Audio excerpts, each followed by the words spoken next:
Plop tout le monde, ça va? Vous allez bien? Moi ça va super. Voilà, aujourd'hui on se retrouve pour la cinquième vague de Rick Yancey, oui je viens de lire. Donc voilà, la cinquième vague. Pour certains qui ça parle et qui n'ont jamais entendu parler de ce livre-là, ou enfin, du moins lu ce livre-là, on est sur un livre qui a été adapté au cinéma. Seulement le tome 1. Moi perso, le tome 1, je trouve que c'est le meilleur. Je trouve qu'en fait il se suffit à lui-même. Clairement, il se suffit à lui-même. Ok, ça reste sur une fin ouverte. Moi personnellement, les fins ouvertes, ça me dérange pas. J'aime bien ça.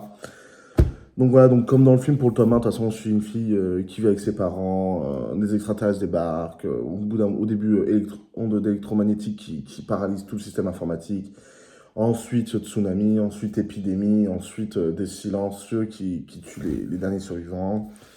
Voilà, ils sont récupérés par l'armée, ils pensent être sauvés, mais au final, non, l'armée récupère les adultes pour les exécuter au fur et à mesure, parce qu'ils sont infestés d'extraterrestres, et les enfants, on s'en sert pour... je crois que c'est comme... Enfin bref, je vais peut-être pas dire pour les enfants parce que le film, il raconte pas ce qui se passe pour les enfants et on sait après ce qui se passe pour les enfants. Du coup, on va peut-être rien dire. Donc voilà, donc ça c'est pour résumer en gros le top 1 de la cinquième vague et en même temps le film. Il y en a beaucoup qui trouvent que, d'après les critiques que j'ai vues sur internet, qui trouvent que le film n'est pas fidèle au livre. Moi, je le trouve très fidèle. Moi, clairement, j'ai trouvé ça fidèle.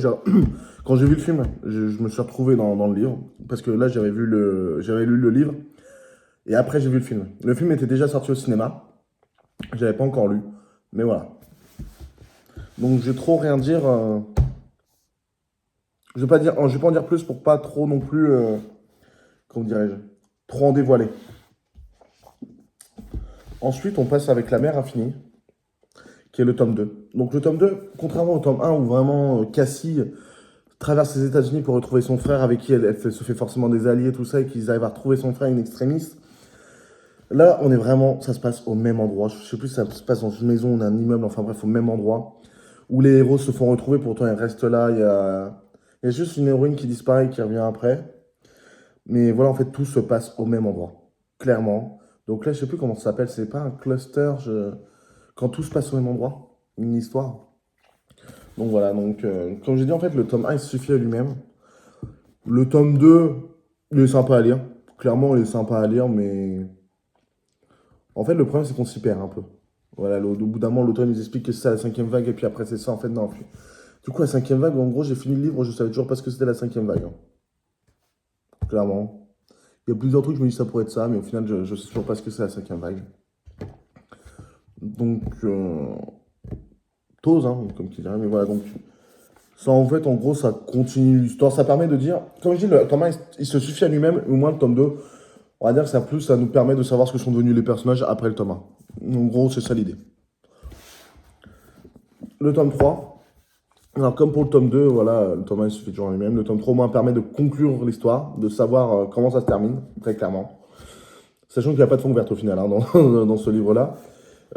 Pas comme le 1 pouvait le laisser entendre si on n'a lu que le 1. Après, l'avantage du tome 2 et du tome 3, c'est quand même qu'il nous apporte des explications sur les extraterrestres, sur pourquoi ils sont là, leur motivation, plein de choses. Plein de choses. Malheureusement, je trouve que le twist n'est pas assez bien amené. Genre en mode, ok, mais vu que tu nous as perdu 500 fois, au bout d'un moment, on a un peu perdu le fil. C'est un peu ce que je reproche. Mais en soi, moi, j'ai bien kiffé. Ça reste la dystopie assez simple. Et j'aime pas trop dire dystopie, enfin, j'ai le classifie plus comme science-fiction. Comme dystopie, c'est censé être dans un futur plus ou moins proche. Là, on est à notre époque, en fait. Ça se passe clairement à notre époque. Mais voilà, pour les jeunes adolescents ou... Enfin, les grands adolescents, fin d'adolescence, début adulte, je trouve ça nickel à lire. Ça se lit super bien et tout ça, c'est super sympa. Au moins le tome 1. Si vous avez bien aimé le tome 1 et que vous voulez savoir la suite, vous clairement lisez la suite. Mais peut-être attendez un petit peu. Ne pas la lire coup sur coup, en fait, les 3 tomes d'un seul coup. Je pense que le mieux, c'est quand même de dispatcher un peu. Moi, c'est ce que j'ai fait, j'ai lu les 3 d'un seul coup. Je pense que dispatcher un peu après, si vous relisez un autre livre, et puis au bout de 2-3 livres que vous avez lu, vous dites, tiens, si je lisais le tome 2, après, tout dépend de votre ressenti, bien évidemment. Je pense que c'est la meilleure chose à faire. Et pareil pour le tome 3. La fin, on peut s'y attendre. Voilà, je trouve qu'en fait, le twist important, il est mal amené, parce qu'il est incompréhensible.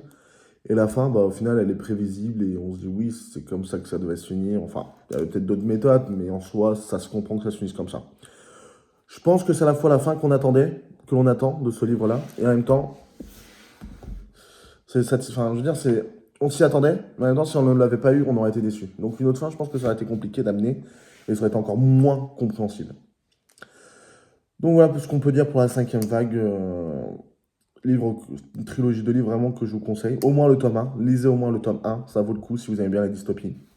Si vous avez aimé le tome 1, lisez le tome 2 et le tome 3. Si vous voulez surtout savoir comment ça se termine et surtout avoir plus d'informations sur le lore de l'histoire, notamment des niveaux des extraterrestres, sur comment ils ont fait pour assimiler les humains, tout ça, machin. Et voilà, et puis après ça va dépendre de votre ressenti. Si vous aimez bien les fins ouvertes, restez au tome 1. Si vous avez vraiment envie de tout savoir, lisez tout. Faites des pauses, moi c'est ce que je vous recommande. Enfin voilà ce qu'on peut dire de la cinquième vague.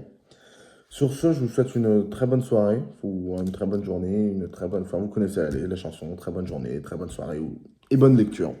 Voilà, on se retrouve le mois prochain pour d'autres lectures, pour une autre lecture, une saga, cette fois-ci 5 livres, voilà, d'un auteur dont on a déjà parlé. Voilà. Et bien, à très vite. Au revoir.